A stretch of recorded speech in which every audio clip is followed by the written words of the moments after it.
Bueno, efectivamente estamos llegando al final de nuestra materia, este breve recorrido. Hoy vamos a tratar tres núcleos temáticos, digamos, del servicio público todavía. Que bueno, en el corto tiempo que tenemos de clase, me parece que van a ser más o menos útiles para ustedes. Bueno, de esta manera vamos a hacer lo siguiente, vamos a empezar con las técnicas de delegación y prestación del servicio público, primer núcleo temático. Luego vamos a hablar sobre el Código Civil y Comercial como fuente en materia de servicio público y el impacto que esto tiene para los servicios públicos federales, digamos, y locales. Y luego, al final, y un poco para también redondear lo que han estado escribiendo en el foro, vamos a tratar el DNU 690, que bueno, es una forma o que nos va a permitir sintetizar muchas de las cosas que estuvimos charlando en estas clases, no solo porque es, si se quiere, el servicio público más contemporáneo que tenemos, sino que estamos viviendo en tiempo real la publicatio de una actividad, cosa que digamos que es difícil que ocurra. Es decir, en general, respecto de todos los servicios públicos que nosotros conocemos, esos servicios públicos como actividades públicas nos vienen dados, digámoslo así, tienen todos mucho recorrido, mucha antigüedad. Bien, primero que nada, les pregunto si tienen dudas o preguntas en relación con las clases anteriores, es decir, si podemos avanzar así, lo que fuera. Pregúntenme. De poder de policía y de servicio público, lo que quieran, bibliografía, cuestiones escolares, de la materia, lo que sea que podamos hablar antes de concentrarnos un poco en estos temas.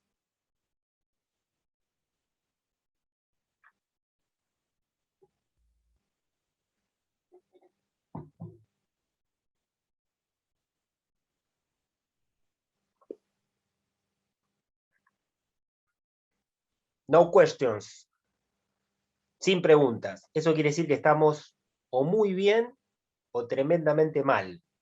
Es decir, no hay medias tintas acá. Bien. Bueno,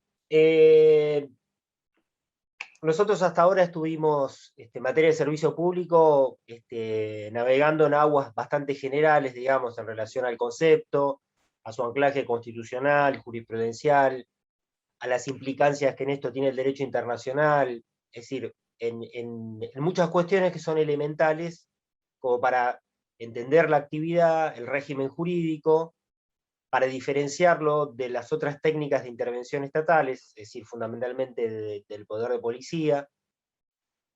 Ahora vamos a abordar algo que es muy concreto y práctico, que tiene que ver con las formas de organización y prestación de los servicios públicos. Es decir, una vez que tenemos una declaración pública, una publicatio de que una actividad debe desarrollarse como servicio público y es debida, por ende, a los usuarios actuales y potenciales como una actividad pública, el Estado debe inmediatamente organizar su prestación, debe garantizar su prestación en los términos que nosotros hemos visto, es decir, con los caracteres de ese régimen jurídico que, en definitiva, es el que termina conformando y definiendo a la actividad.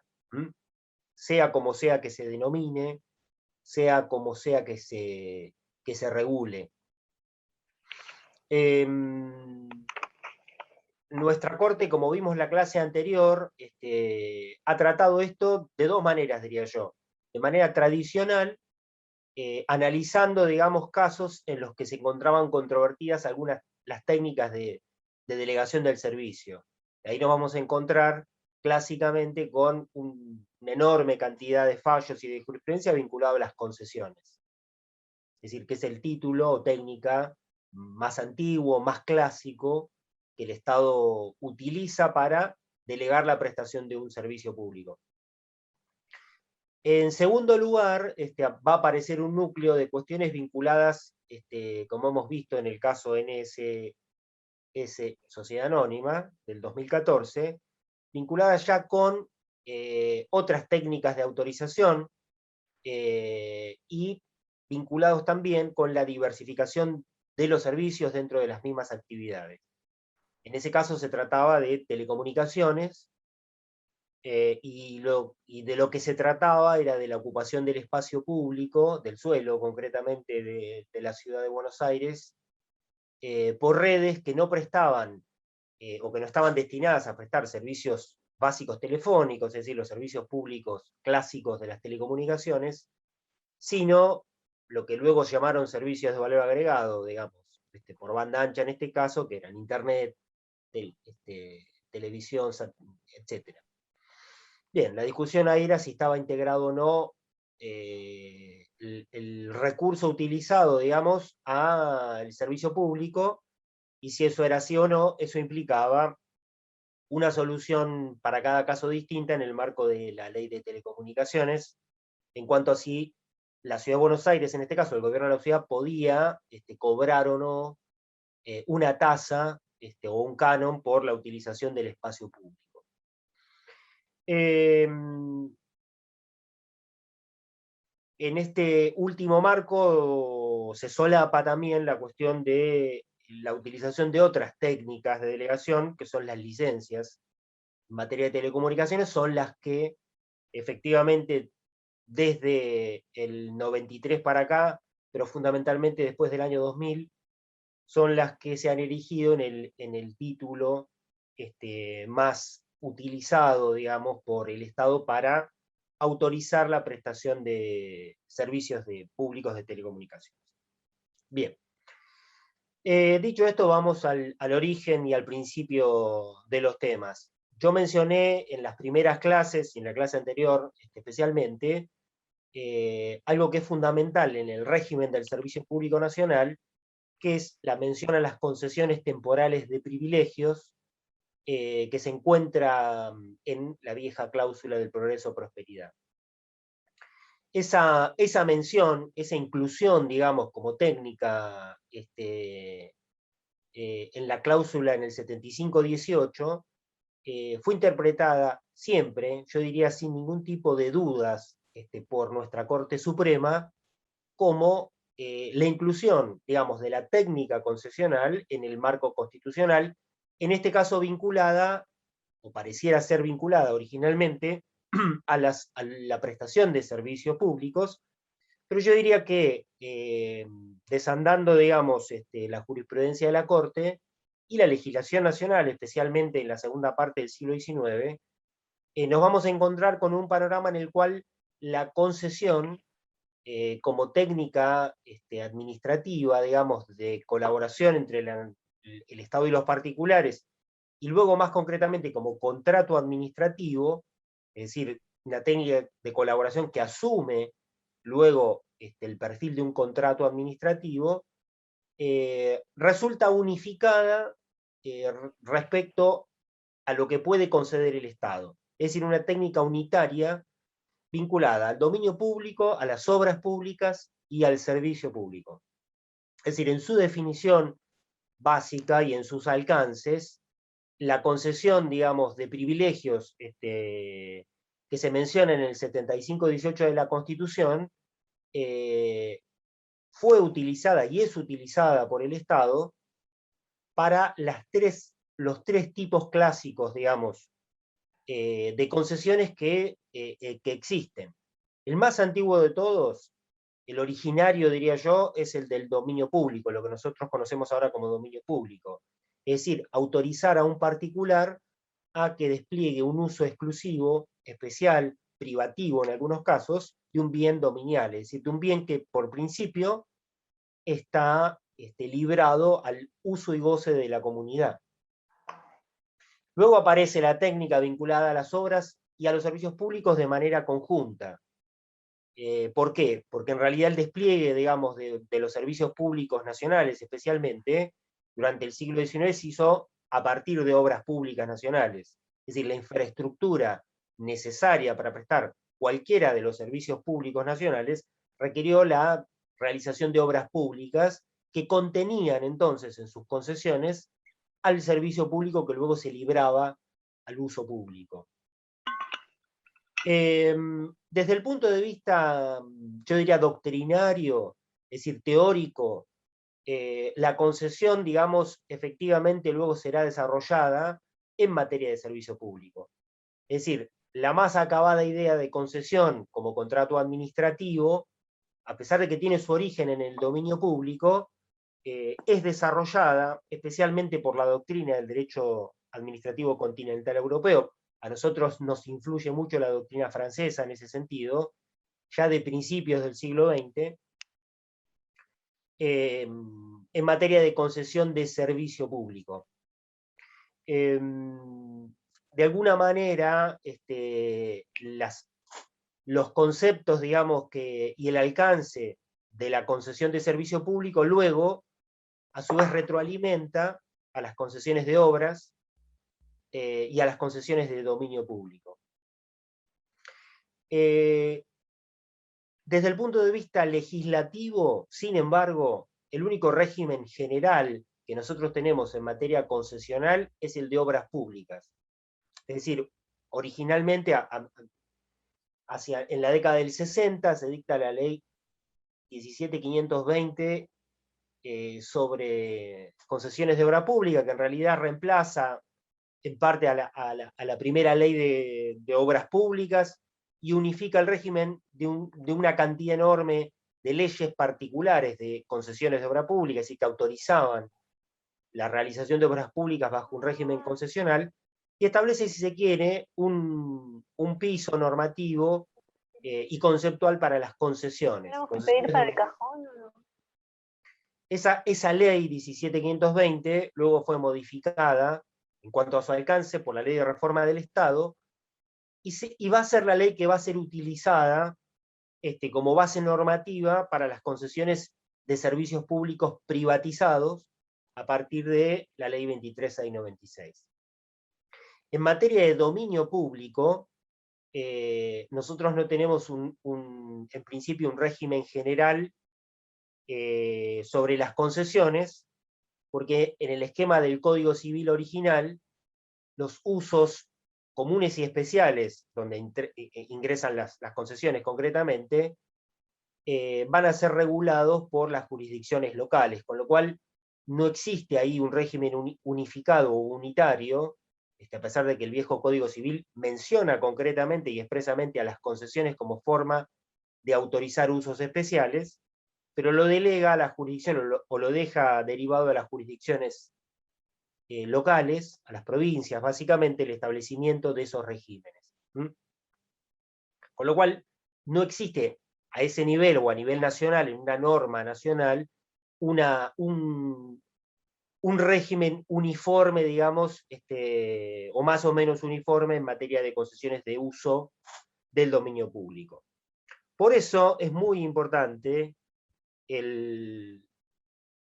la interpretación jurisprudencial que se ha hecho de las concesiones, de los tres tipos de concesiones, dominio, obras y servicios públicos, fundamentalmente por la Corte Suprema, porque en definitiva luego permeó, digamos, el concepto general que de las concesiones terminó gravitando en las jurisdicciones locales, en las provincias. Es decir, aquello que podía hacerse a través de una concesión. Ustedes piensen, ahora lo vamos a ver en textos concretamente de la Corte Suprema, la concesión de privilegios, la concesión temporal de privilegios de la que habla el 7518, es una norma que excepciona un principio general que nosotros hemos visto al principio de la materia, que está implícito en el artículo 14, 16, 19, 28 de la Constitución. Es decir, está interviniendo, como veíamos al principio, derechos de los particulares. Es decir, establecer una concesión de privilegios implica, en una primera medida, elementalmente, sea que se trate de bienes, de obras o de servicios públicos, conceder, que es dar, que es atribuir a un particular algo que el resto no van a tener, algo que el resto de los particulares no van a poder gozar o disfrutar, que es el de desarrollar una actividad o un uso respecto a un bien del dominio público, especial o privativo, que el resto no van a tener. Es decir, el alcance de la técnica concesional siempre va a ser interpretado de manera restrictiva. ¿Por qué? Porque afecta, por definición, derechos de los particulares. Es decir, ¿de qué particulares? Derechos de los particulares que deseen o quieran ejercer ese tipo de actividades o ese tipo de usos. Lógicamente, al mismo tiempo, es una técnica, vía la publicatio de la que tanto hablamos, que viene a restringir por un lado derechos y a ensanchar otros, es decir, a dar, a otorgar prestaciones básicas, prestaciones universales respecto de bienes o servicios que se consideran esenciales para la comunidad al resto de las personas, que en este caso van a ser usuarios actuales o potenciales. Bien, voy a compartir un texto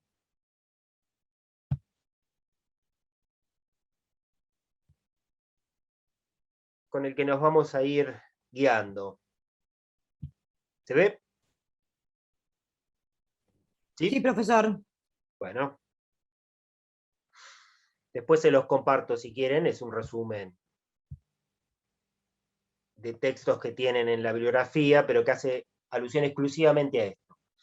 Bien, la primera cuestión que tenemos que subrayar es que la concesión, las licencias y los permisos, que son las tres formas clásicas de colaboración administrativa entre la administración y los particulares para el desarrollo de funciones públicas, funciones administrativas, representan en materia de servicio público dos cuestiones centrales. Primero, una técnica de delegación de esa función estatal, de esa obligación que asume el Estado a partir de una publicatio, y correlativamente una forma de organizar la prestación de los servicios. Cuando la Corte Suprema en el 2014 dice la Constitución y el 42 de la Constitución en particular no establecen una forma predeterminada de organización de los servicios públicos, habla de la prestación concretamente. Y ahí dice que pueden ser públicos, que puede ser esa forma de organización y prestación, públicos, privados o mixtos, públicos y privados. Es decir, el Estado tiene discreción o discrecionalidad, si se quiere, para establecer en cada caso concreto y en cada modalidad, en definitiva, respecto a cada uno de los servicios públicos o actividades económicas, para establecer las formas de organizar el servicio. Siempre que lo organice de forma tal que los servicios van a ser prestados por particulares bajo cualquier título, va a haber una delegación del servicio público. La concesión entonces aparece en nuestro régimen constitucional, primero como un título unitario, como ya les dije, respecto del dominio de las obras y los servicios públicos, que es regulada al margen del 75-18 a nivel legislativo, claramente en la segunda parte del siglo XIX, como, primero, un privilegio, que excepciona el sistema policial del artículo 14, que se refiere a bienes o servicios que se encuentran fuera del comercio civil, en función de una publicatio, consagración o reserva, que tiene límites temporales, algo que ha subrayado la Corte muchas veces, es decir, en definitiva, la única condición ineludible del artículo 75-18 es que esas concesiones de privilegios tienen que ser temporales, que lleva íncita la posibilidad de delegación de cometidos y de potestades públicas, que exorbita el derecho privado, en tanto tiene la aptitud jurídica de afectar a terceros, que van a ser los usuarios de dichas obras o servicios, y que eventualmente, digamos casi por regla, se financiará a través de peajes o tarifas. De esta manera tenemos que la concesión se consolida como una delegación, en sentido impropio, por supuesto, de delegaciones estatales centradas en la prestación indirecta de un servicio público. Digo delegación en sentido impropio, porque en materia administrativa ustedes saben, si fuera en sentido propio, tendría que haber un ligamen, digamos, jerárquico entre el que delega y el delegado, digamos. Es decir, no se están delegando acá competencias en sentido estricto, de las que habla el artículo 3 de la Ley de Procedimiento Administrativo, sino funciones. Segundo, es un acto complejo que implica relaciones contractuales y reglamentarias, algo que es muy importante para entender la dinámica luego de un contrato de concesión, por el cual el Estado otorga en particular un privilegio, lo hemos dicho, que adopta la forma y el régimen propio de un contrato administrativo, que tiene su fundamento constitucional en el 75-18 y en particular en lo que hace a los servicios públicos federales en la cláusula de comercio, en el 75-13, y uno en particular que es, en el caso de los correos y comunicaciones, el 75-14. La concesión resulta de interpretación restrictiva en dos cuestiones centrales. Su otorgamiento, el cual no se presume, así como no se puede presumir una publicatio, tampoco se puede presumir la delegación de esa función pública para que la desarrolle un particular, y luego su extensión, es decir, aunque no tengamos dudas de que existe la concesión, la interpretación será restrictiva también respecto a qué facultades estatales efectivamente han sido delegadas. En lo que hace al régimen jurídico, al margen de erigirse en un contrato administrativo, se enfatiza que la concesión no involucra la regulación de derechos privados, lógicamente, propios del sistema de los artículos 14 y 17 de la Constitución, sino cuestiones vinculadas en general con bienes o actividades públicas. La Corte lo ha dicho claramente, el Estado nunca concede nada respecto a bienes privados o actividades privadas, sino que sí o sí tienen que ser bienes del dominio público o actividades que hayan sido declaradas como servicio público. En cuanto al régimen jurídico de los bienes que se afecten al uso especial de la prestación del servicio, se enfatiza su condición de bienes del dominio público, en este caso por su uso indirecto o afectación a un uso indirecto del dominio público, con las restricciones que esto implica respecto a su disponibilidad y también su defensa respecto a los acreedores que pudieran agredir el patrimonio del concesionario. La concesión del servicio público lleva íncita a la prerrogativa estatal del rescate, esto lo ha dicho la Corte muchas veces, es decir, no hace falta que el Estado lo establezca concretamente en el título concesional, la posibilidad de rescatar el servicio, en realidad está íncita en el 75-18, digamos, la prerrogativa estatal del rescate. Las obligaciones emergentes de la concesión están sujetas a la reglamentación del Estado, lo que antiguamente se denominaba policía del servicio, en cuanto a efectos de su correcto funcionamiento, regularidad y continuidad del servicio. Y finalmente los precios. Hola. Digo esto nada más, los precios adoptan la forma de tasas o peajes. Sí. Perdón que interrumpí. ¿A qué Sí. se refiere con la prerrogativa de rescate?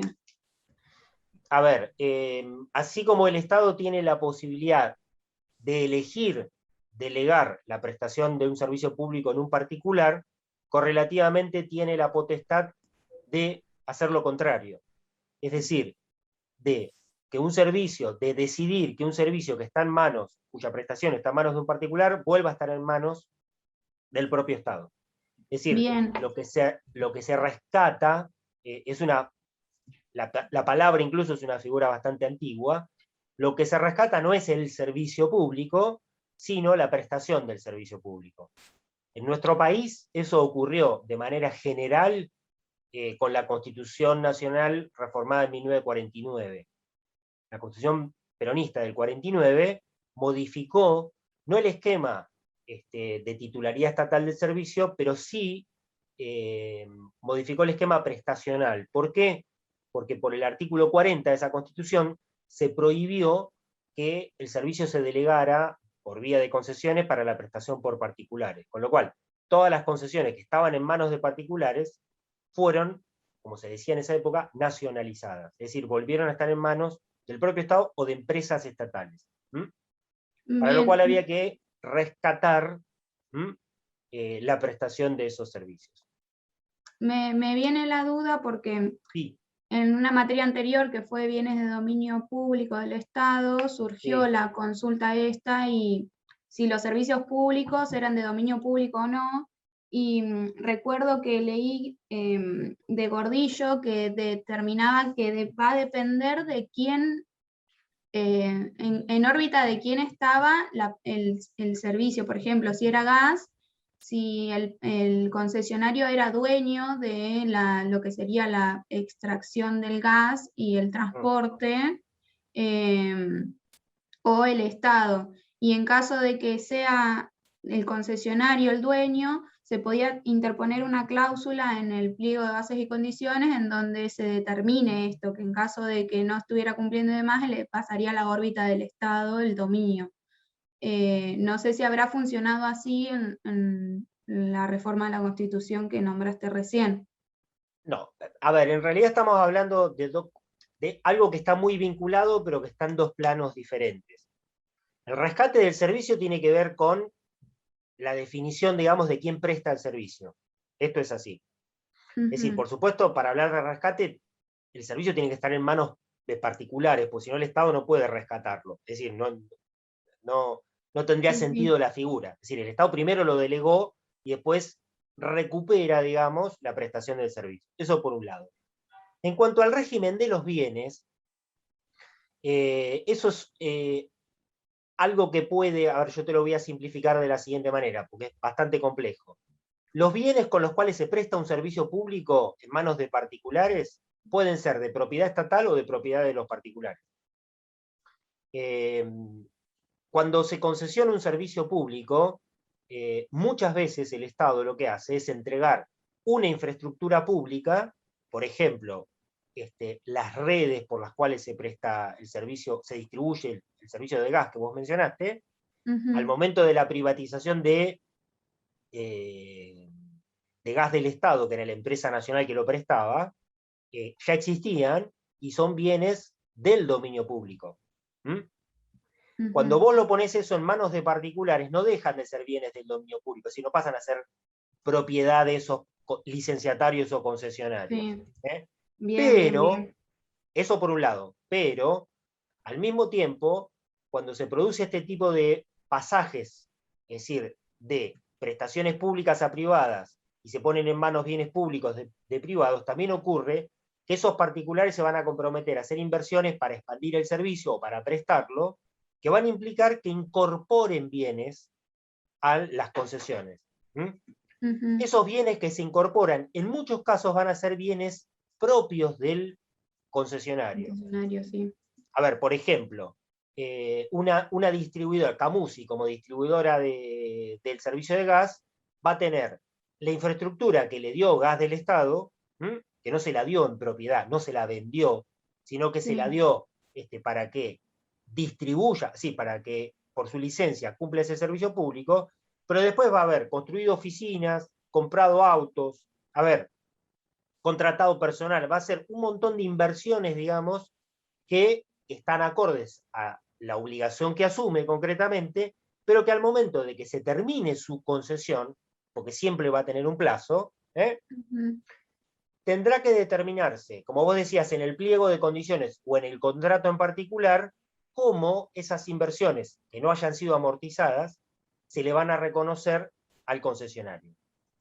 En ese caso, es decir, de lo que se habla no es de rescate del servicio, sino de reversión de los bienes. Es algo parecido, pero no es exactamente lo mismo. ¿Por qué? Porque vos podés tener rescate del servicio sin reversión de bienes, es decir, en algunos casos. Es decir, porque hay bienes que se los va a quedar, que no sean esenciales para la prestación del servicio, se los va a quedar el particular. El Estado no los va a tomar ni se los va a reconocer. Y en muchos otros casos va a haber reversión de bienes que ya eran públicos, y en otros casos va a haber reversión de bienes privados que van a convertirse en públicos a partir de ese momento. Para lo cual el Estado tiene que indemnizar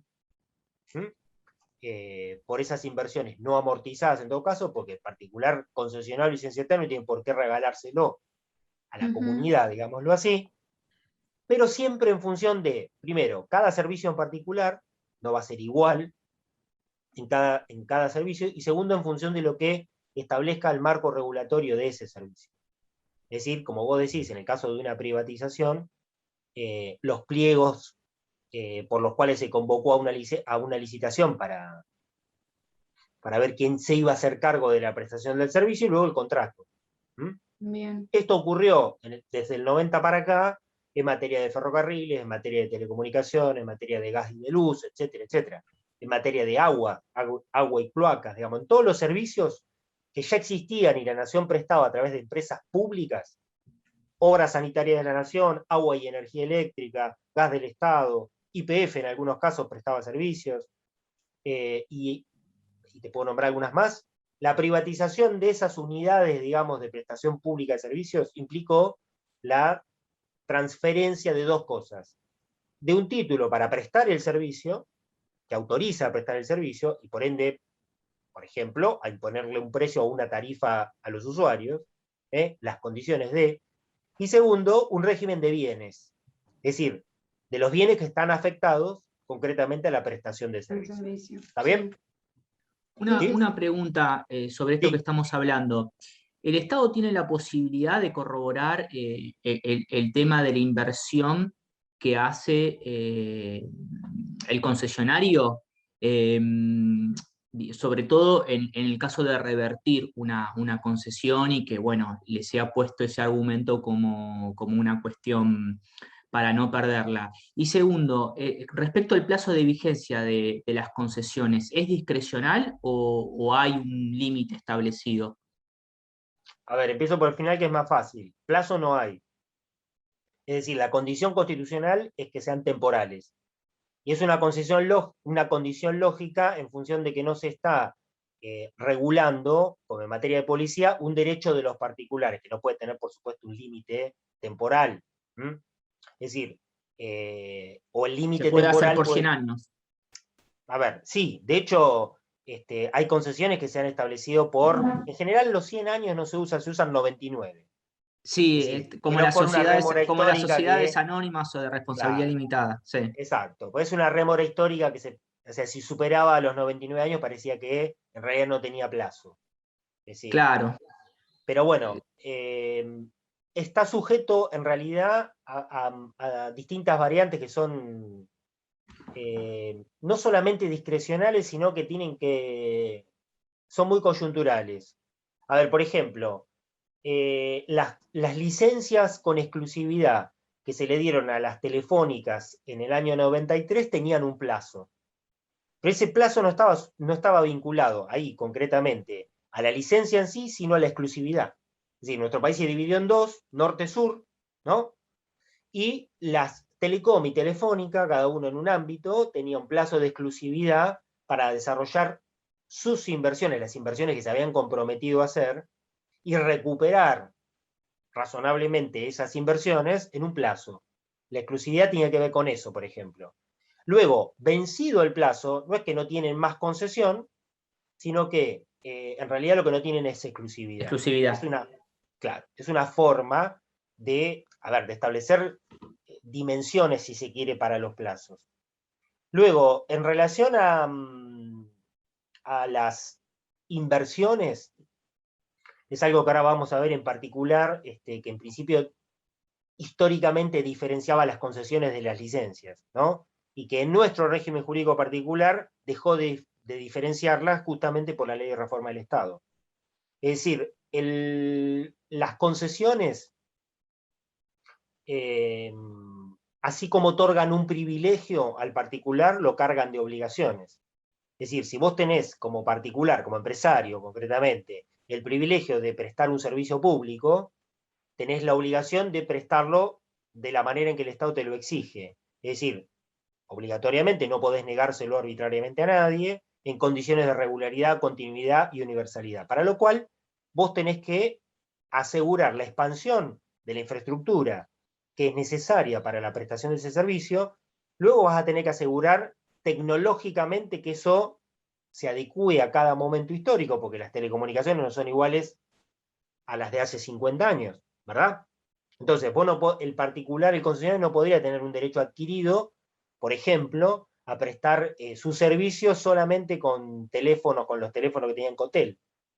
a ver, lo digo como para que se vea claramente, es decir, hay siempre un avance en las prestaciones que tiende a ¿qué? A optimizar, digamos, no solamente la calidad de la prestación de servicios, sino la cantidad de usuarios que puede tener, concretamente.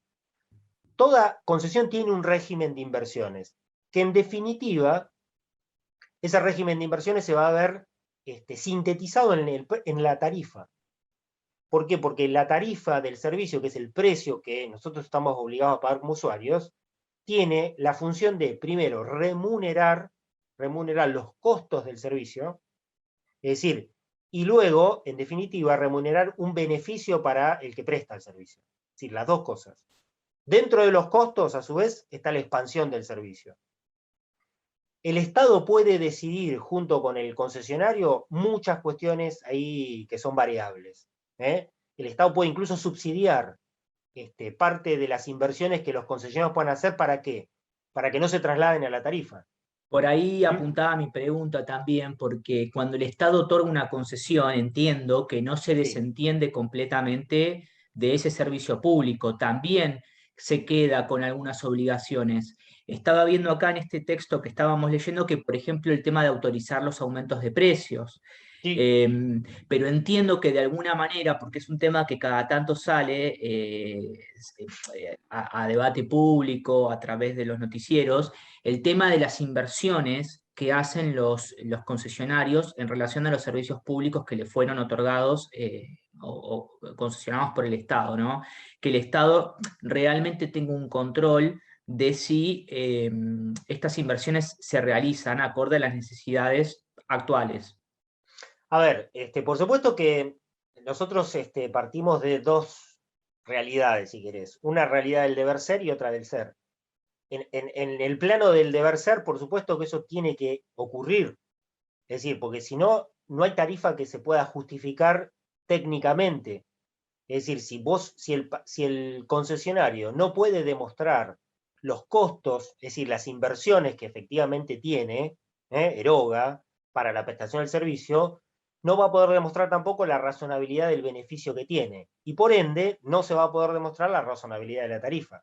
Es decir, lo que le puede imponer al usuario concretamente. El que tiene la obligación, es decir, que nunca la pierde, como vos bien dijiste, de controlar esto es el propio Estado. Es decir, el propio Estado, cuando delega la prestación del servicio, no se desentiende para nada del régimen económico del servicio, todo lo contrario. De hecho, en términos de contratos administrativos, otra materia que seguramente verán o ya han visto en la carrera, ustedes van a escuchar hablar profusamente de la ecuación económico-financiera de los contratos, ¿no? ¿Sí o no? ¿De dónde viene eso? De las concesiones del servicio público.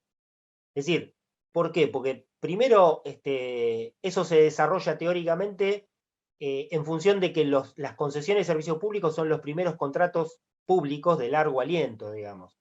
Es decir, un contrato de obra pública tiene, por definición, un plazo acotado, ¿no? Es decir, yo licito, ejecuto y termino una obra en un plazo determinado. Un servicio público, la prestación de servicio público, lo decíamos antes, puede tener plazos larguísimos, puede tener 90 años de plazo, puede tener 20, 30. Es decir, el plazo que se considere razonable desde el punto de vista técnico y económico para que las inversiones que haya que hacer sean amortizadas razonablemente. Piensen en los ferrocarriles del siglo XIX. La mayoría de las concesiones ferroviarias que se otorgaban en nuestro país estaban venciendo hacia el año 45 cuando se nacionalizaron los servicios. Es decir, habían tenido en algunos casos 70, 80 años de vigencia. ¿Pero por qué? Porque había que originalmente amortizar, digamos, una enorme inversión, digamos, en infraestructura. Así que se hizo de cero, absolutamente. Es decir, para unir nuestro país, que es enorme al mismo tiempo, no solamente se tendía la línea férrea, sino que se creaban pueblos alrededor. A ver, esto es literalmente así. Quienes deben controlar esto son los entes reguladores. Es decir, para eso están. Es decir, en el esquema de privatizaciones de los años 90, digamos, si se quiere una novedad que ha perdurado, al margen de que después se rescataron muchas concesiones y licencias, es decir, volvieron a estar en manos estatales, lo que ha perdurado es la forma de regular, digamos, la prestación y control de cada uno de los servicios públicos. ¿Qué controla, por ejemplo, el Enargas en materia de licencia de transporte y distribución de gas? Y controla, primero, la razonabilidad de los planes. Ahora se está aprobando un plan de 5 años, son planes quinquenales, digamos, ¿de qué? De inversiones, de las licenciatarias. Entonces, eso tiene una lógica vinculada a ¿qué? Primero a la disponibilidad del recurso, es decir, vos no podés hacer planes de inversión si no tenés gas, concretamente. Y segundo, a la razonabilidad de la expansión, es decir, a qué demanda vas a cubrir. Y ahí también hay decisiones de política estatal. Es decir, vos querés cubrir demanda residencial, por ejemplo, o demanda industrial. Es decir, en principio digamos que tenés que cubrir las dos, pero una va a ser prioritaria respecto a la otra.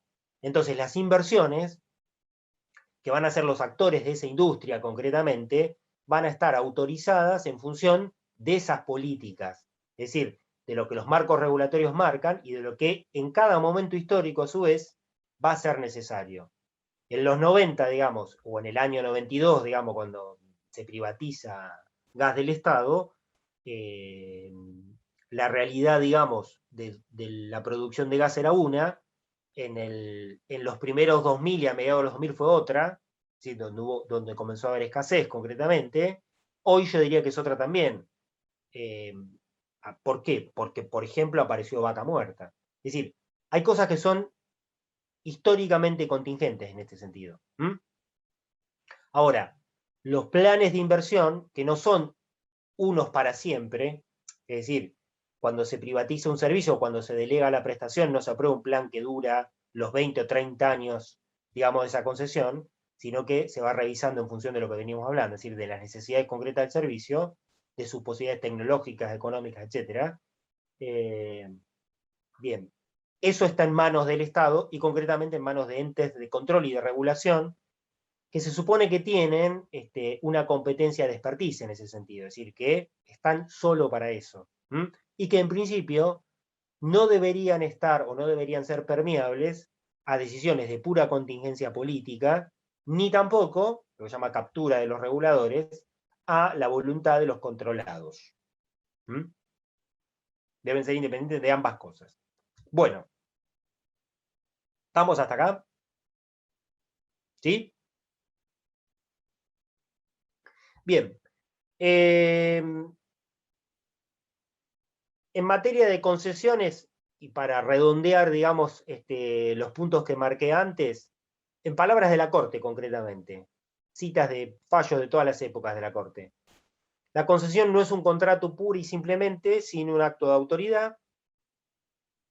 Es un acto jurídico de derecho público que tiene por fin organizar la atención de una necesidad general mediante la delegación de una cierta autoridad del Estado, cuyo ejercicio por parte del concesionario debe subordinarse, lo mismo que cuando el Estado le ejerce por sí mismo, al cumplimiento de la finalidad que le da razón de ser. Esto es, a la necesidad de utilidad general de que se trata. Es un atributo de la soberanía, o nace de un atributo de la soberanía, por cuanto debe necesariamente referirse a bienes sometidos al dominio público, por el cual el concesionario va a ejercitar en determinada medida la autoridad del Estado o los órganos del gobierno. Finalmente dice, el rasgo característico de la concesión consiste en delegar en el concesionario la parte de autoridad del Estado o de sus cuerpos administrativos indispensable para ser efectiva dentro de las bases establecidas por la concesión en los principios de derecho administrativo, la remuneración de los capitales empleados, de eso estábamos hablando recién, ¿no? La extensión y medida de los derechos y deberes del concesionario con las restricciones impuestas por el poder de policía, que es la policía del servicio. Bien, ¿estamos hasta acá? Concesiones y licencias en el marco de la reforma del Estado y luego. Yo les dije al pasar recién que esto había sido, o que la reforma del Estado había unificado los criterios. ¿Por qué? Porque originalmente las licencias representan una técnica más que de delegación, de autorización por parte del Estado. Si la licencia y los permisos son clásicas formas utilizadas más que por el servicio público, por el poder de policía, para autorizar el desarrollo de actividades que en principio son privadas. A ver, podemos dar una cantidad de ejemplos. Yo diría que la licencia más común entre nosotros y conocida es la licencia de conducir, ¿no? Eso es una típica licencia administrativa, respecto a un derecho que nosotros tenemos otorgado a la Constitución, que es a transitar. Es decir, un derecho que preexiste a la licencia, y que la licencia no otorga. Si yo quiero transitar en automóvil, tengo que estar apto para, tengo que dar muestras de estarlo, y eso es lo que controla el Estado periódicamente a través de una licencia. Si yo cumplo los requisitos, o cualquier persona cumple los requisitos, tiene derecho a transitar de esa manera. En el caso de un servicio público no ocurre esto, por lo tanto, es decir, porque nadie tiene derecho en principio a la prestación de un servicio público, por no estar dentro de la esfera de sus derechos, es decir, del 14 y 17 de la Constitución. Por lo tanto, la licencia históricamente o bien fue asimilada a las concesiones o no fue utilizada para delegar la prestación de servicios públicos. La Ley de Reforma del Estado 23696 incluyó a las licencias y a los permisos como formas autorizadas para que el Poder Ejecutivo decidiera la delegación de la prestación de servicios públicos, vinculados por supuesto a la privatización de empresas públicas. El régimen jurídico se unifica técnicamente en la Ley de Reforma del Estado a partir del artículo 15, inciso séptimo de la ley y su decreto reglamentario. ¿Por qué? Porque esas normas contractualizan todas las formas, o los medios, o las técnicas de delegación del servicio, a partir de una idea básica, que es la de exigir una relación o una proporción razonable entre las inversiones y el beneficio. Es decir, ecuación económico-financiera propia de un contrato. Es decir, sea cual sea la técnica utilizada por el Poder Ejecutivo, por el Estado, para delegar, concesión, licencia o permiso, en todos los casos, marca la ley, debe garantizarse o debe exigirse una adecuada relación entre inversiones y rentabilidad o beneficio. Por lo tanto, lo que ocurrió concretamente es que en muchos marcos regulatorios se utilizó la licencia, pero bajo una forma estrictamente contractual. Ejemplos de eso, marcos regulatorios de la prestación de servicios públicos de luz y gas, y en materia de telecomunicaciones, concretamente. En materia de telecomunicaciones, de hecho, se firmaron concretamente contratos de licencia. Telefónica y Telecom, luego de las licitaciones públicas internacionales, firmaron lo que se llamaron contratos de licencia, que en principio y en puridad en términos administrativos sería como una contradicción en los términos. O es un contrato o es una licencia, una autorización. En estos casos se unificó, lo que llevó en algunos ámbitos concretamente a que la Corte, por ejemplo en materia de gas, trate a los licenciatarios de transporte y distribución de gas natural como concesionarios. Es decir, lo llama directamente concesionario. Ahí tienen citados algunos casos en los que esto ocurre, contemporáneamente desde la privatización. Luego el otro hito que tenemos que va en la misma línea es el 1023, Régimen Nacional de Contrataciones, hace lo mismo y ya lo estandariza. ¿Por qué? Porque incluye como contratos administrativos típicos en el artículo 4, es decir, contratos expresamente incluidos en el régimen nacional de contrataciones a las obras públicas, las concesiones de obras públicas, concesiones de servicios públicos y licencias. Es decir, las licencias acá también están tomadas como licencias contractuales, es decir, en las cuales hay elementalmente dos cosas. Primero, plazo. Segundo, ecuación económico-financiera, es decir, contraprestaciones. Obligaciones recíprocas entre concedente y concesionario. Lo que ocurre en otros ámbitos, o en algunos servicios públicos económicos en particular, es que al desmonopolizarse, es decir, al decidirse su prestación u organización de su prestación en términos de competencia del mercado, es decir, sin exclusividades por parte de los autorizados para prestarlo, las licencias que se utilizan no son contractuales. Es decir, hay dos tipos de licencia que sucesivamente se han utilizado en nuestro régimen para prestar servicios públicos. Para ser ordenados, primero, licencias contractuales, como las derivadas de la ley 23696 concretamente, y luego en algunos servicios públicos económicos desmonopolizados, licencias administrativas no contractuales. En nuestro régimen legal tenemos dos casos: el correo y las telecomunicaciones. A esos dos casos, digamos, históricos, se podrían agregar los ferrocarriles a partir de una ley, en concreto, la ley 27132, que establece el open access a la infraestructura, digamos, un principio que rige, principio que viene de otros lugares, pero que hasta ahora no ha sido reglamentado ni utilizado concretamente, pero que podría derivar en que las clásicas concesiones, tanto para servicio de pasajero como de transporte, se transformen en licencias. ¿Qué aparecen en estas concesiones no contractuales o se imponen? Las llamadas obligaciones de servicio público. Son obligaciones impuestas por el regulador que deben acatar los licenciatarios al margen de no conformar sus licencias un contrato concretamente.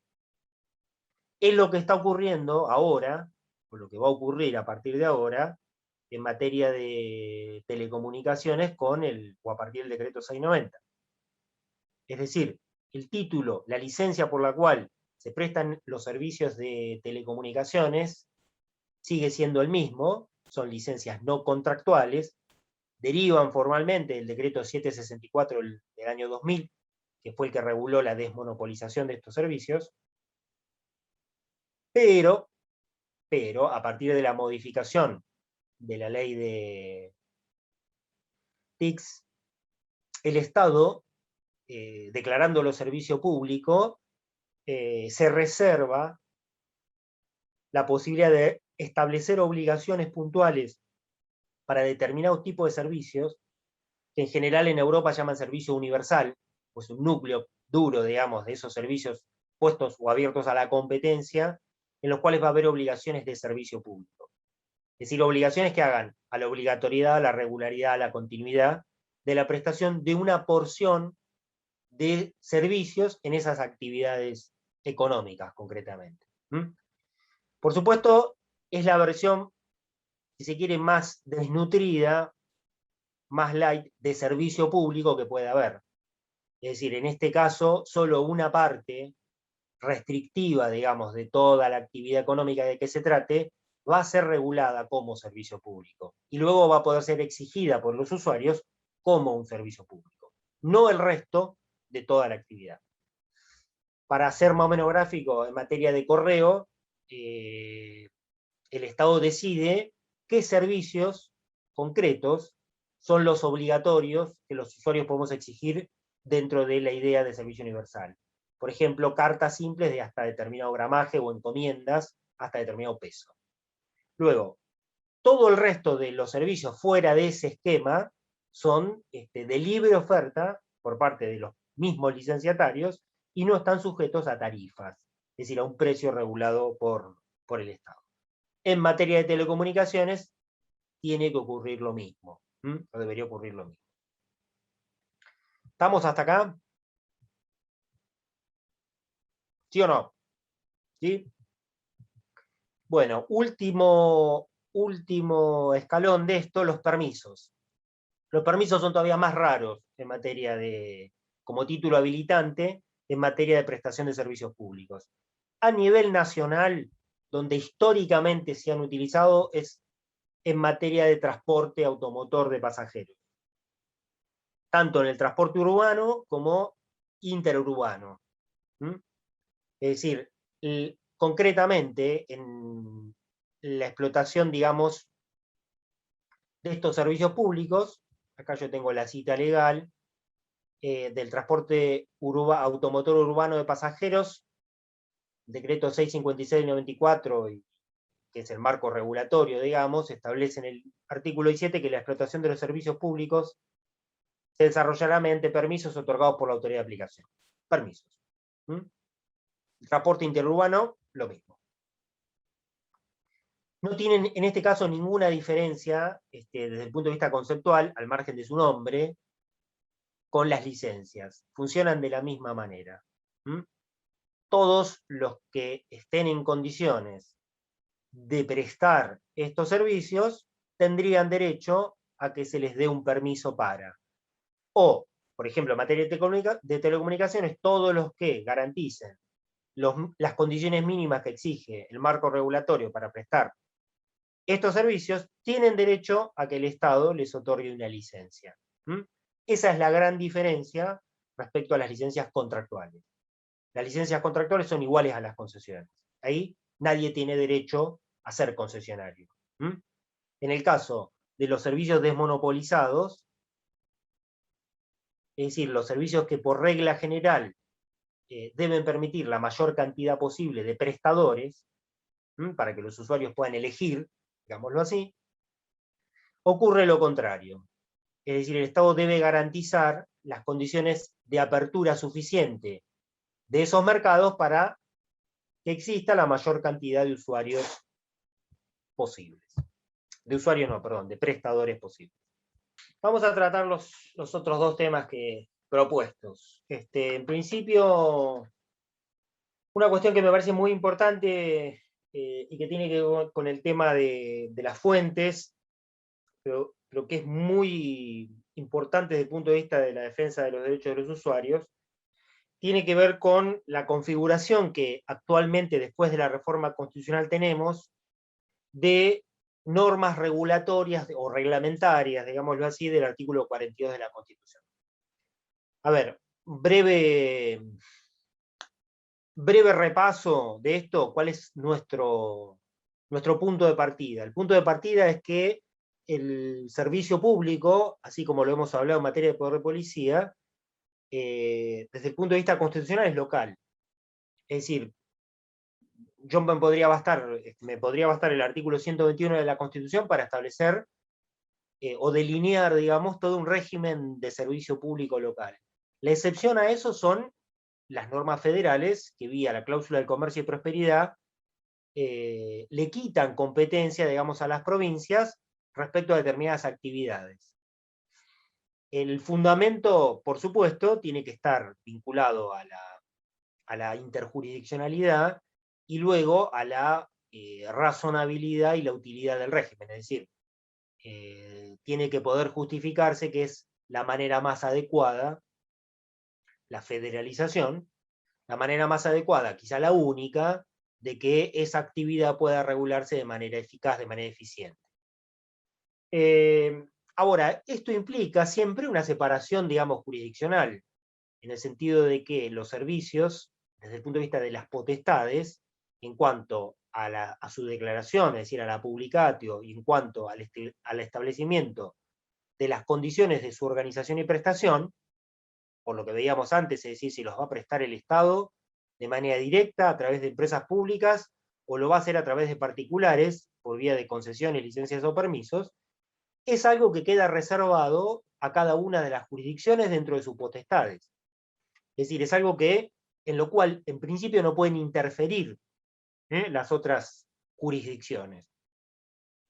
De hecho, a nivel de la reforma del Estado, para que se dé una idea, la ley 23.696, por supuesto, tenía un ámbito de aplicación nacional, pero ese ámbito de aplicación es federal en realidad, no es nacional. Es decir, no podía imponerse la idea de privatizar los servicios a las provincias. De hecho, ocurrió, es decir, que durante los primeros 5 años de la década del 90 se desarrolló en todo el país un proceso de privatización sostenida de empresas públicas, que prestaban o no servicios públicos, pero en definitiva ocurrió lo mismo. ¿Cómo se materializó? A través de un compromiso que asumieron las provincias en un pacto federal. Es decir, las provincias adhieren a las ideas de la reforma del Estado en un pacto concretamente que se celebra en el año 93, y a partir del cual se autoobligan, se autolimitan, si se quieren, en la necesidad de privatizar servicios. Luego ocurrió en paralelo la reforma de las constituciones, tanto nacional como de las provinciales, pero unos años después concretamente. Es decir, en principio, desde el punto de vista de las potestades en materia de servicio público, la reforma constitucional no ha variado nada, es decir, no ha introducido cambios significativos. Es decir, los servicios públicos siguen siendo locales. Los servicios públicos federales, en ese caso, son, entre comillas, locales, pero de jurisdicción federal. Es decir, en principio ahí hay competencias que son concurrentes, es decir, competencias que entre sí no se mezclan. En materia de competencias, la única modificación formal que hay en el 94 tiene que ver con los recursos naturales, es decir, artículos 41 y 124, que en materia de servicios públicos tienen alguna incidencia, fundamentalmente en la producción o generación de los bienes necesarios para prestar los servicios. Hablamos de hidrocarburos, por ejemplo, en materia de electricidad y gas, hablamos del agua, en materia de saneamiento, etc. Pero esa vinculación se da a través del dominio público, es decir, no es una vinculación directa en las formas de prestación, digamos, de los servicios. Las formas de prestación siguen siendo locales. Es decir, en principio, para decirlo más adecuadamente, del 41 no se derivan normas nacionales de presupuestos mínimos, que por supuesto son obligatorias para todas las jurisdicciones, que tengan una vinculación directa con los servicios públicos locales. ¿Se entiende esto que estoy diciendo? Háganme aunque sea un dedito. ¿Bien? Es importante para lo que sigue.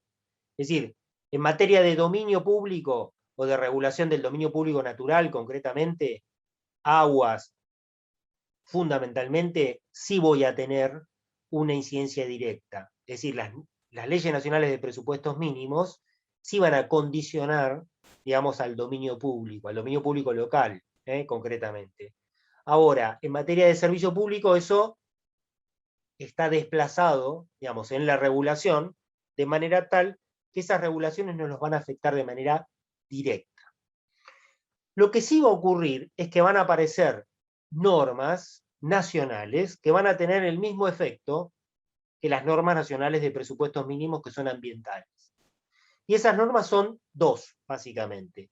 La primera en el tiempo es la Ley de Defensa del Consumo, de Defensa del Consumidor. La Ley Nacional de Defensa del Consumidor. Y luego, el Código Civil y Comercial de la Nación. ¿Por qué van a tener este efecto? Es decir, es algo que ocurrió sucesivamente en el tiempo. Es decir, que fue cambiando y que vino a consolidarse con el Código Civil y Comercial. La Ley de Defensa del Consumidor, originalmente la 24240, se aprueba unos meses antes de la sanción de la Constitución del 94, es decir, de la reforma constitucional.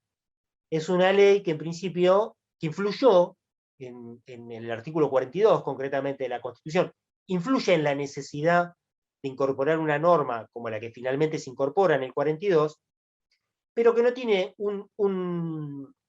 una ligazón, digamos, normativa directa entre una y otra. La originaria ley 24240 trataba sobre contratos de consumo.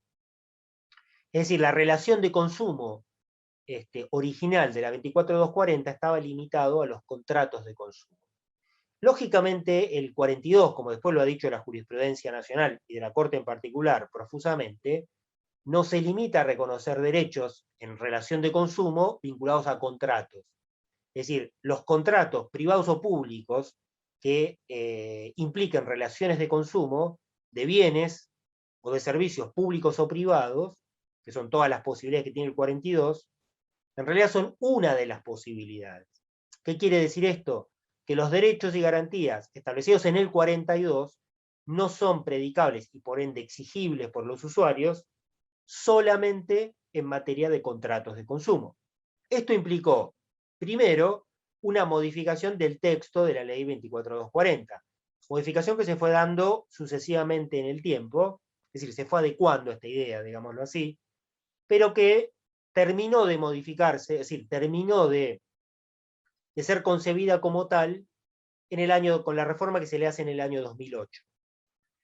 El texto final de la 24240 viene a estar dado por el Código Civil y Comercial.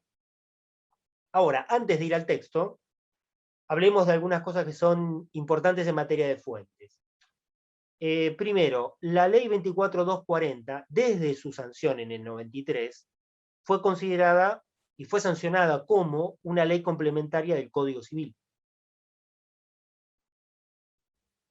Es decir, es una ley nacional en sentido estricto.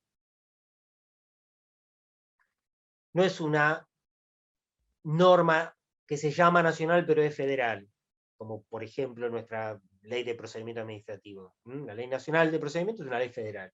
En este caso es una ley complementaria del Código Civil. Por lo tanto, efectivamente es de aplicación obligatoria en todas las jurisdicciones. Al igual que el Código Civil, tiene, sí, órganos de aplicación locales, ¿no? Este es el esquema originario, digamos, de la 24.240. Ese esquema regulatorio o de fuentes viene a ser reforzado por el Código Civil y Comercial. Primero porque la tiene expresamente como una de las normas que subsisten a la derogación del viejo Código de Vélez. Es una de las normas que expresamente subsiste. Además es una norma que es reformada en su texto por la ley que aprueba el Código Civil y Comercial, concretamente. Y la otra modificación formal, si quiere, o refrendo que sea esta idea, es que el Código Civil y Comercial va a incorporar, además de lo que ya dice la Ley de Defensa del Consumidor, una regulación específica en materia de contratos de consumo. Es decir, tiene principios generales y normas aplicables concretamente a los contratos de consumo. Esos contratos de consumo en el Código Civil y Comercial, a su vez, no están limitados o no tienen ninguna limitación específica, formal, respecto a quién es el proveedor. Algo que va en línea con el último texto o el texto actual de la Ley de Defensa del Consumidor. Los proveedores pueden ser públicos o privados. Por ende, los servicios de que se trate pueden ser públicos o privados. En definitiva, y en línea con lo que la Corte empezó a diseñar como doctrina hacia mediados de los 2000, superando claramente las tesis de Colavita, es decir, del año 2000, es decir, las tesis tradicionales del alcance, digamos, de una concesión de servicio público, de obra pública, y las relaciones con los usuarios, concretamente, viene a establecer que los contratos que nosotros como usuarios, o las relaciones que nosotros como usuarios mantenemos con los prestadores públicos y privados, de servicios públicos y privados, son o constituyen o se erigen en relaciones de consumo, y que están específicamente reguladas, específicamente contempladas en el artículo 42 de la Constitución, y en lo que la doctrina y la Corte también, fundamentalmente por la influencia de Lorenzetti en esto,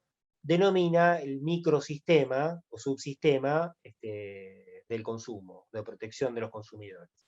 Es decir, un complejo normativo de normas públicas y privadas, normas constitucionales y normas nacionales, que establecen un complejo de derechos y garantías que los usuarios de bienes públicos, de bienes y servicios públicos o privados, pueden exigir a nivel nacional, es decir, en cualquier jurisdicción.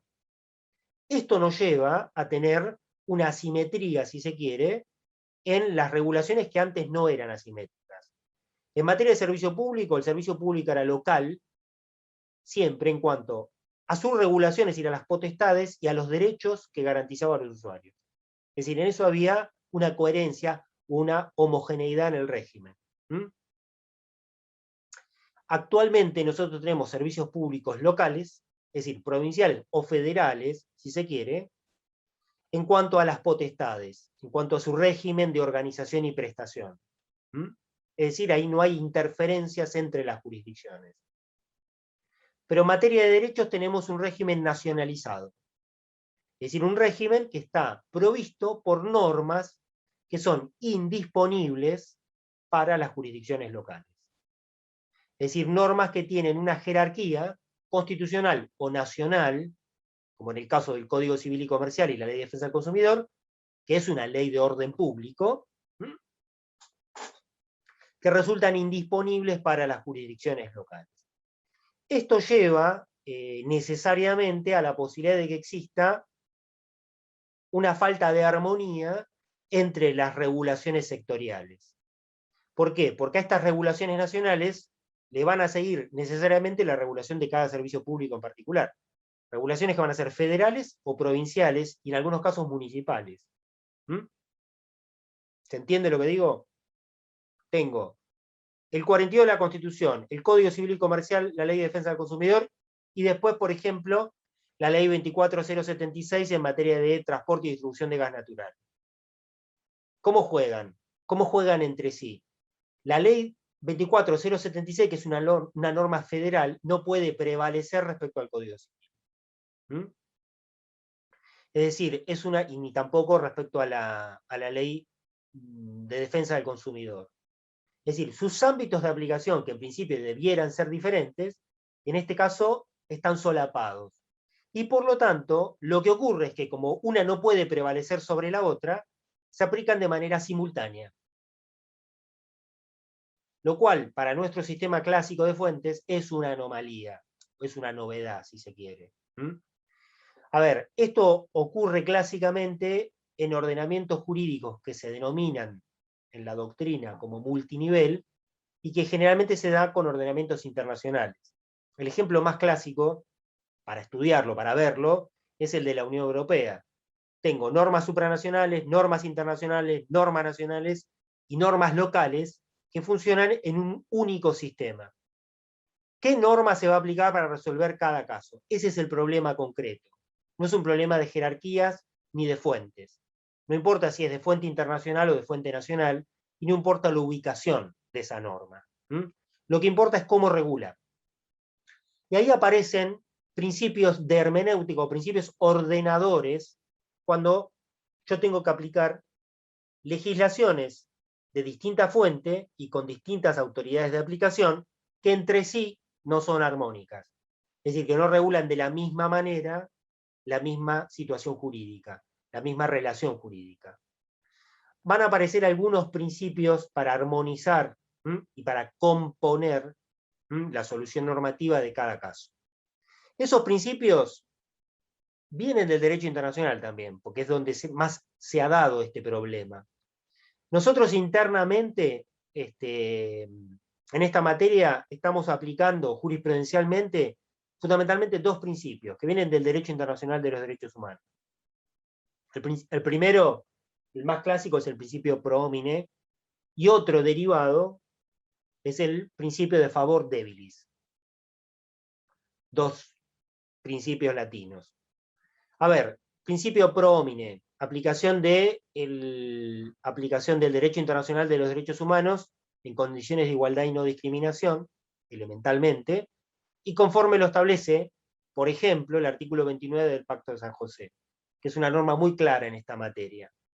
Ese artículo marca como principio pro homine lo siguiente: ninguna norma del derecho interno puede oponerse, digamos, a un derecho más extensamente garantizado en la Convención Americana. Pero viceversa, la Convención Americana no puede prevalecer cuando exista un derecho más extensamente reconocido en la legislación nacional. Es decir, el principio pro homine, digamos, establece como regla la aplicación de la solución más favorable o menos severa para resolver la situación jurídica que se le plantea en particular frente al Estado. Es decir, la interpretación del alcance de los derechos y garantías de los particulares frente al Estado debe ser entendida conforme a este principio. Luego aparece un principio que le sucede, que sería un subprincipio, que es el favor debilis, que tiene que ver ya no solamente con relaciones de los particulares frente al Estado, sino de los particulares entre sí. Y ahí funciona este favor debilis, es decir, el Estado debe garantizar o debe procurar la protección de la parte más débil de la relación jurídica.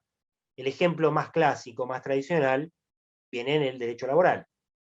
Un derecho tuitivo, se dice, un derecho de orden público, justamente, y que se desprende de la legislación civil, que garantiza, digamos, determinados derechos para la parte más débil de una relación jurídica. Es decir, donde se verifica una situación de debilidad estructural, es decir, que no está vinculada a una situación jurídica concreta, el Estado debe garantizar legislativamente, normativamente, condiciones mínimas para que esas desventajas o esa situación de debilidad estructural sean lo suficiente o razonablemente mitigadas.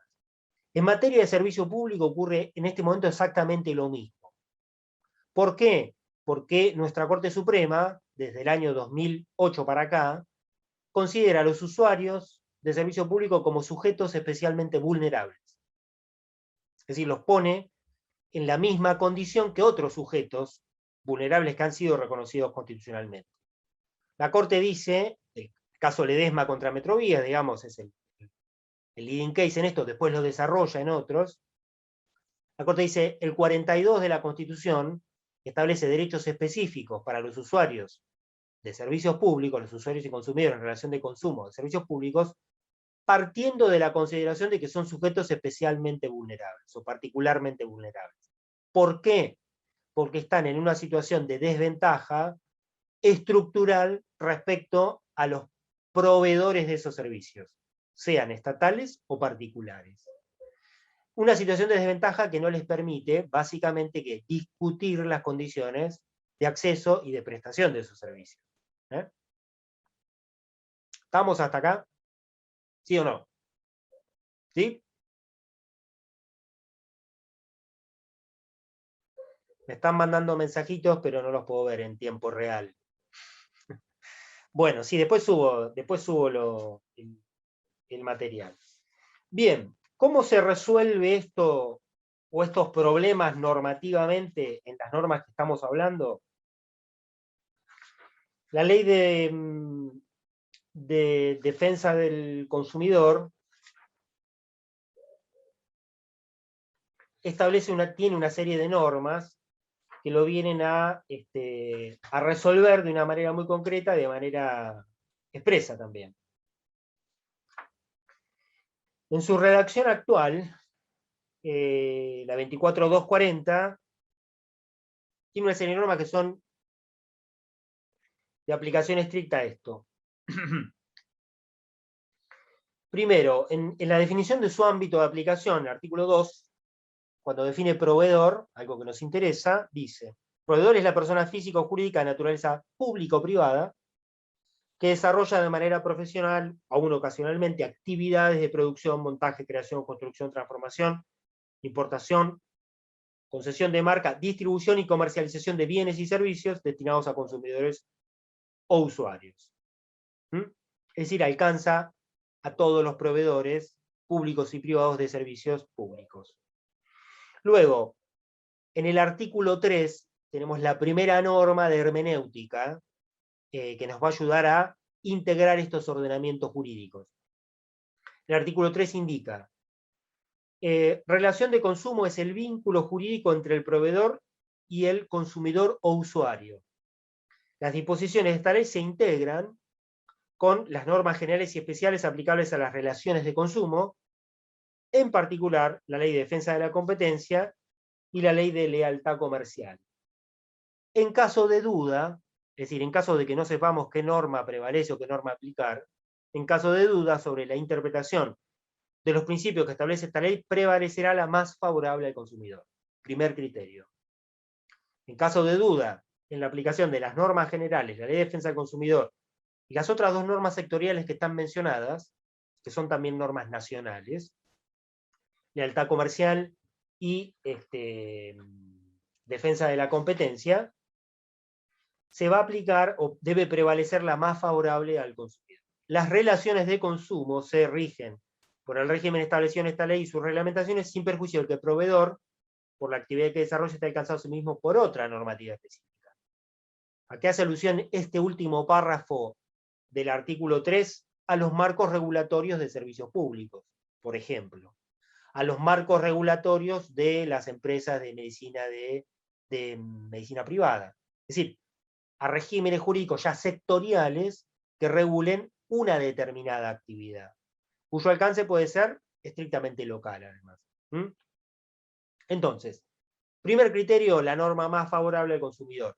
Principio, que no está solamente en el artículo 3 de la ley 24.240, sino que está incorporado de manera expresa en el Código Civil y Comercial, artículos 1094 y 1095. Es un principio general que informa, en este caso, a los contratos de consumo, concretamente.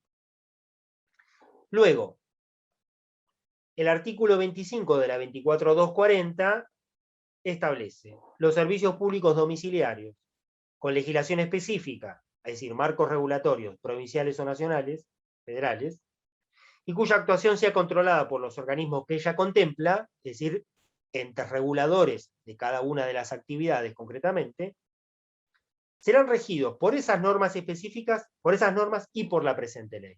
Es decir, se aplican las dos normas de manera simultánea.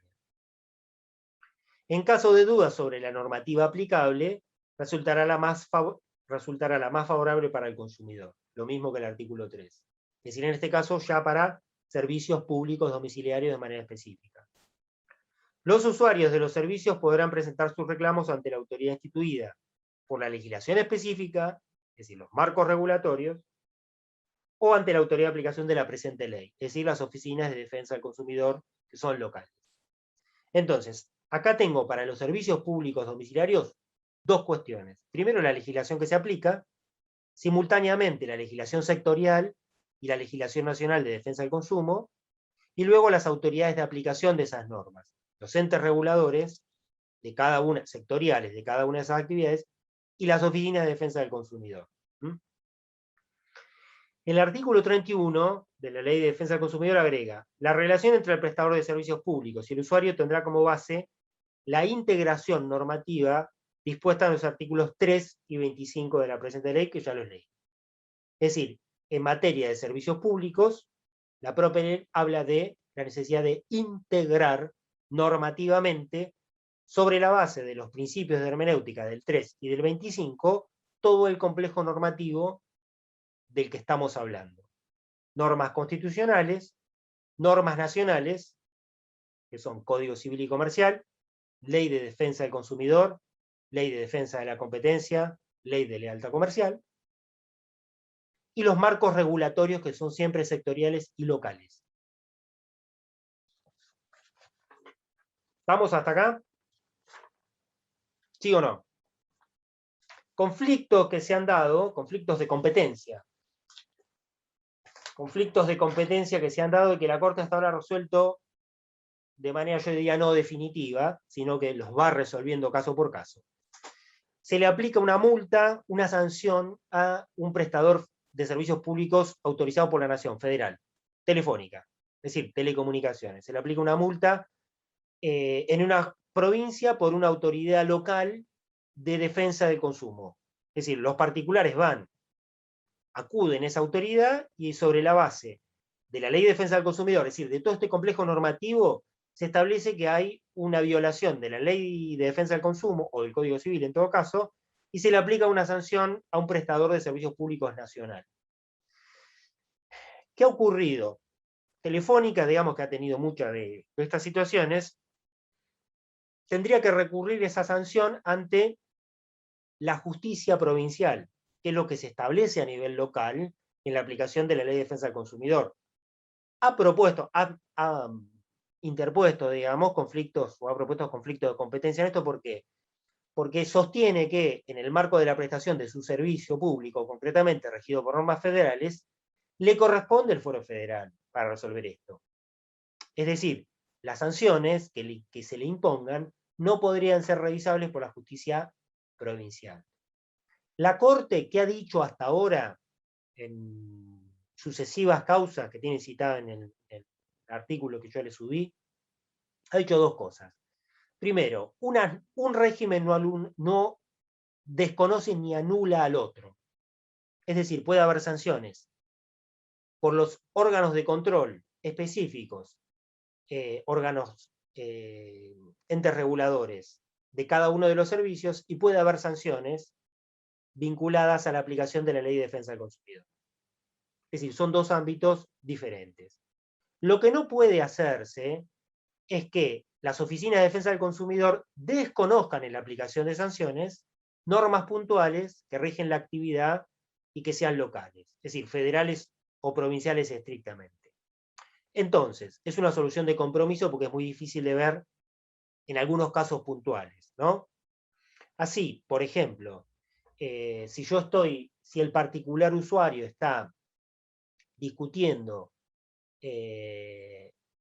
una cuestión vinculada a, por ejemplo, la seguridad o su derecho a la salud por el 42 en la prestación del servicio público, claramente va a poder invocar todo el plexo normativo del que estamos hablando, incluido las normas nacionales. Si va a discutir, en cambio, exclusivamente una cuestión tarifaria, por ejemplo, va a tener que recurrirse necesariamente a las normas del servicio, porque la tarifa, como decíamos en la primera parte, obedece no al Código Civil y Comercial concretamente, sino a cuestiones regulatorias estrictamente vinculadas a la prestación del servicio. Dicho de otro modo, el caso CEPIS es un ejemplo.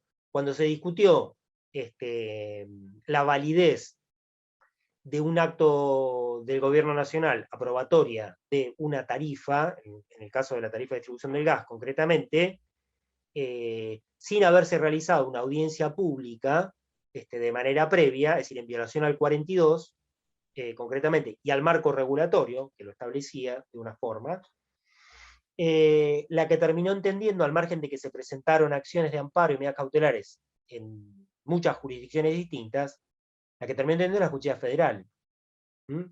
¿Por qué? Porque la aplicación prevaleciente, digamos, para resolver ese conflicto y la validez de un acto administrativo, de una resolución, un reglamento del Estado Nacional, en definitiva, implicaba necesariamente la necesidad de aplicar normas federales.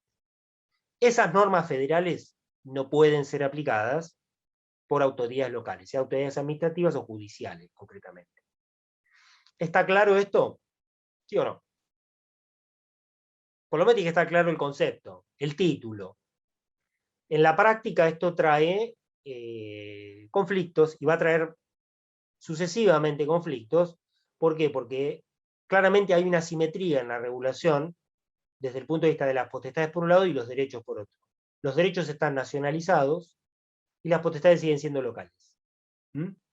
Es un rasgo característico, si se quiere, del régimen del servicio público en nuestro país, después de la reforma constitucional del 94, acentuado con la reforma del Código Civil y Comercial.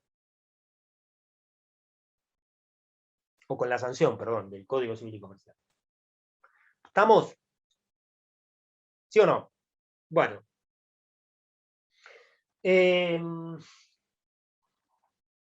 Ustedes han estado escribiendo algunas cuestiones en el foro vinculado, yo les propuse hablar del 690, porque es un buen ejemplo, digamos, de cuestiones actuales, digamos, que estamos viviendo. Me gustaría compartir algo que es interesante, digamos, en relación con esto y que tiene que ver con el servicio universal en esta materia. La pregunta, digamos, del foro atendía concretamente a si el 690 era suficiente, podría considerarse suficiente, o como una regulación suficiente en materia de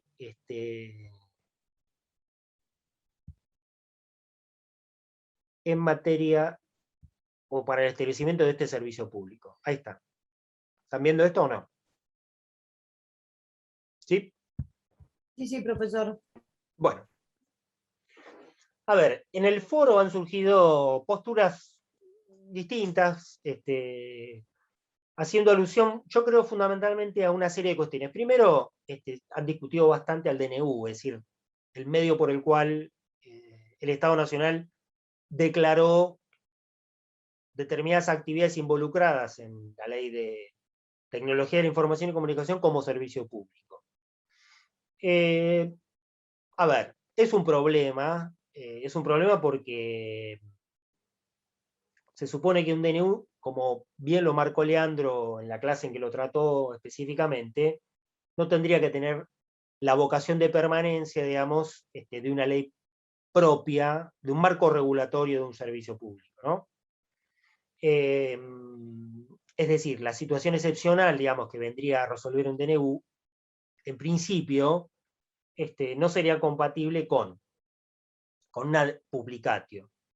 Por supuesto, esto tiene varias aristas, porque son aristas discutibles en el sentido de que, primero, efectivamente no invade ninguna de las zonas prohibidas expresamente por el 91 inciso tercero. Es decir, no hay cuestiones penales ni tributarias, partidos políticos o electorales. Es decir, el Poder Ejecutivo efectivamente no está invadiendo la zona prohibida. Luego tiene que justificar, por supuesto, las circunstancias excepcionales y la razonabilidad de la medida. Que en definitiva implican algo que a través de una ley no debería tener que justificarse. Es decir, la declaración de una actividad como servicio público, por definición, no deriva de una situación excepcional. Es decir, por definición deriva de una situación que se estabiliza a favor de ¿qué? De una necesidad básica para la sociedad. Es decir, se considera, los representantes de la sociedad consideran, efectivamente, que una actividad por su importancia económica, por su importancia social, por la importancia que va adquiriendo para la garantía de otros derechos incluso, debe regularse para ser garantizada, como dice la Corte en CEPIS, como un servicio público. Es decir, debe reservarse para la titularidad pública bajo la forma de un servicio público. Por supuesto que es una decisión política que la Corte históricamente ha declarado como no revisable. Es decir, es una decisión del legislador, concretamente, que involucra, digamos, el ejercicio de potestades constitucionales que están reservadas para el legislador y que, salvo una situación, como se da en muchos ámbitos, salvo una situación de arbitrariedad, digamos, o de irrazonabilidad manifiesta, es muy difícil que sean revisadas, digamos, por el Poder Judicial, ¿no? Esto tiene que ver con el origen, en definitiva, normativo por el 690. Luego está su contenido. En el contenido, digamos, lo que nosotros vemos en el 690 es, primero, que lo que hace es modificar una ley. Es decir, modifica la ley 27078. Ley ya modificada sucesivamente por otros DNU. Es decir, una ley fue inmediatamente intervenida, luego sancionada, por el Poder Ejecutivo. Es decir, el primer Poder Ejecutivo que la modificó, que la intervino por DNU, fue el gobierno, digamos, anterior. Y luego el actual en materia de servicio público.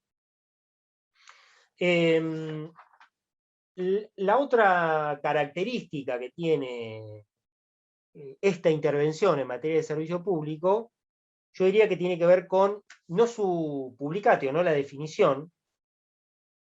Es decir, ahí si se quieren podemos hacer un apartado nada más en el alcance, pero eso está explicado o explicitado en los considerandos incluso del 690, bajo la figura de la convergencia tecnológica. Es decir, la convergencia de las plataformas. Algo que se ha discutido, que se ha criticado inmediatamente, es que si uno lee literalmente el alcance del 690, la televisión por cable pasa a ser servicio público, concretamente. Es decir, junto con la provisión de la conectividad de Internet o la transmisión de datos y la telefonía celular. Es decir, parecen ámbitos que son propios de las tecnologías de la información y la comunicación, claramente, pero que no están en un mismo plano, es decir, en un mismo plano de importancia, si se quiere. Ahora, el problema ahí, o la cuestión ahí, es de tecnología o de plataformas.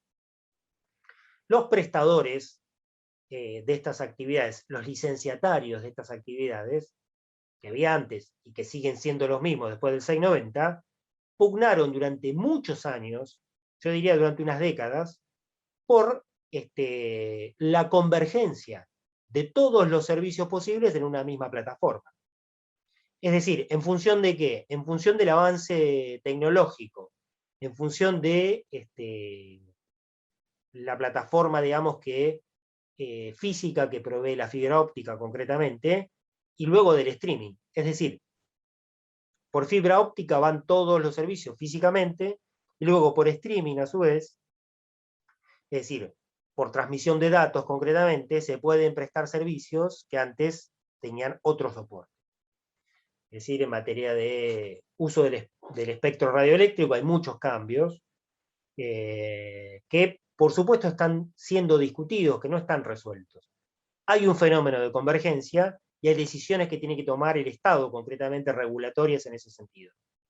De hecho, hay algo que está en la base de todo esto y que no está resuelta, que es el 5G.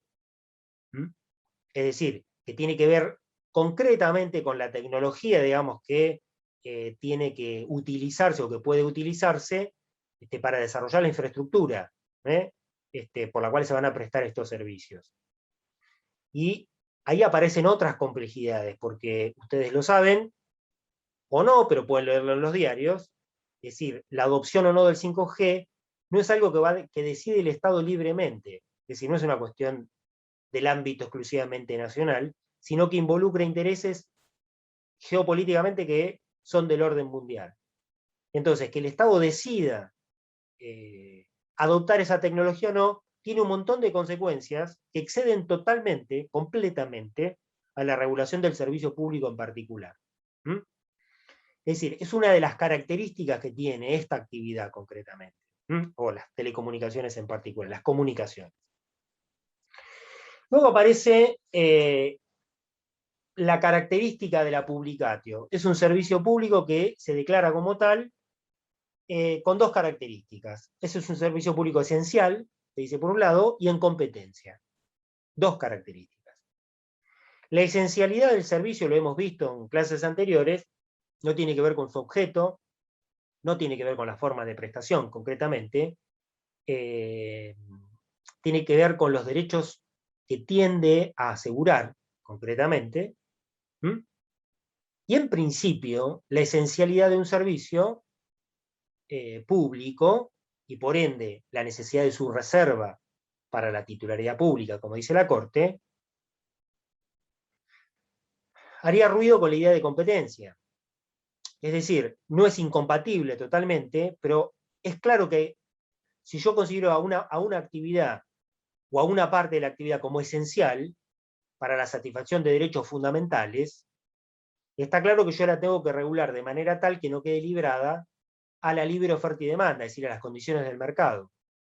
Que su acceso, es decir, que el acceso de los usuarios a esa actividad no quede sujeto exclusivamente a las condiciones del mercado. Ahí van a aparecer las obligaciones de servicio público. Y lo que va a aparecer concretamente es un concepto que está en el 690 y que se delega en su definición concreta a la autoridad de aplicación, que es el de prestación básica universal. En definitiva, la publicatio del 690 de un servicio público esencial y en condiciones de competencia se resume en el establecimiento para cada una de estas actividades concretas, de un servicio o de una prestación básica universal. Esta prestación básica universal ya ha sido definida en una primera versión por el ENACOM, que es la autoridad de aplicación y el ente regulador concretamente, a través de una resolución, la Ley 467 del 20, fines del año pasado, que estableció la prestación básica universal obligatoria para el servicio básico telefónico, los servicios de comunicaciones móviles, los servicios de valor agregado de acceso a Internet y los servicios de televisión paga por suscripción. Es decir, tengo en 4 anexos de esta resolución un núcleo duro, si se quiere, de prestaciones que van a estar sujetas a la idea de servicio público, bajo obligaciones de servicio público que se imponen a estos prestadores, concretamente para el desarrollo de estas 4 actividades.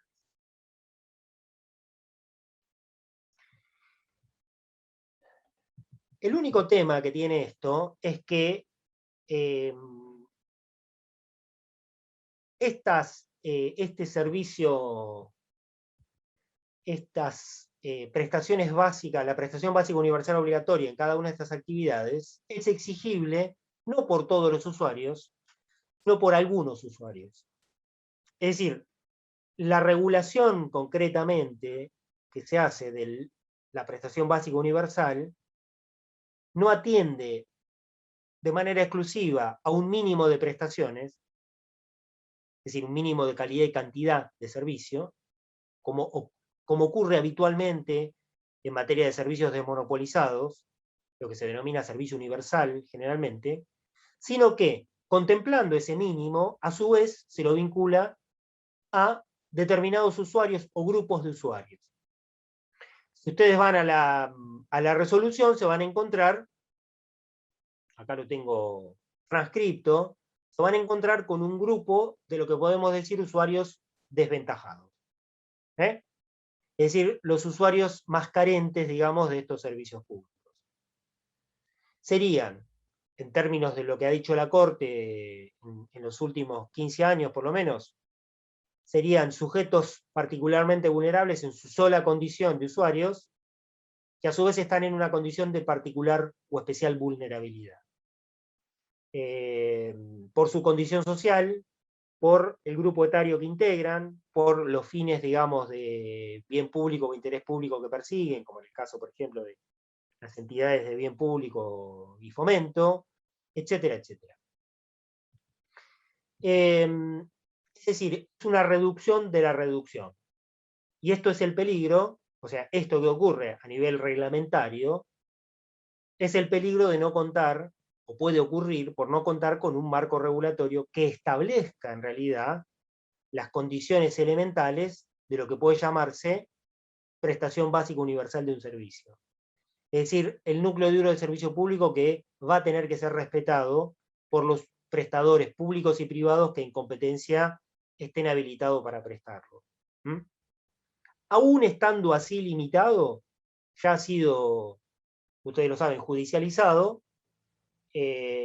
Telecom ha logrado, digamos, medidas cautelares en este sentido, sobre la base de argumentar que el 690 y esta resolución en particular, que por supuesto le pone tope a los precios, es decir, que fija precios como si fueran tarifas para esta prestación básica universal, vienen a violentar y su ecuación económico-financiera, es decir, la ecuación económico-financiera que estaría en la base de las licencias que el Estado le otorgó. Algo, por supuesto, muy discutible, partiendo de la base de que no son concesiones y ni siquiera licencias contractuales, sino que son licencias generales que se desprenden del decreto 764 del 2000, y en función de la cual los licenciatarios, en la mayoría de los casos, no asumen obligaciones, digamos, de inversiones concretas en relación con ningún servicio en particular. Ofrecen lo que quieren y lo que pueden ofrecer, y los particulares, nosotros, podemos usarlos en función de lo que se nos ofrezca. Ese es el esquema elemental. Bien, esto por supuesto va a llevar un tiempo hasta que se depure en ambos sentidos. Primero, que la regulación pública se estabilice. ¿Qué quiero decir? Esta resolución 1467, yo estoy seguro que va a ser sucesivamente modificada. Me parece, desde el punto de vista regulatorio y desde el punto de vista de los derechos de los usuarios, muy débil que siempre esté a tiro de una resolución, es decir, aquello que me garantiza una prestación básica universal. Es decir, ni siquiera está a tiro de un decreto, sino de una resolución concretamente, con el enorme riesgo de captura que tienen estos entes, digamos, concretamente, y entendiendo que las modificaciones que se hicieron a la 27078 debieran profundizarse en el texto de la ley. Es decir, por una modificación legislativa. Es decir, para que esto realmente se consolide como un servicio público, creo que es el Congreso de la Nación el que tiene que asumir, digamos, concretamente, la tarea de establecer un texto acorde en la ley, que no solamente declare a estas actividades o a la porción de estas actividades como servicio público, sino que establezca, como lo establece para el resto de las actividades que son de interés público, un marco regulatorio acorde que establezca o que defina obligaciones y derechos para los prestadores concretos y derechos y obligaciones para los usuarios también concretos. ¿Mm?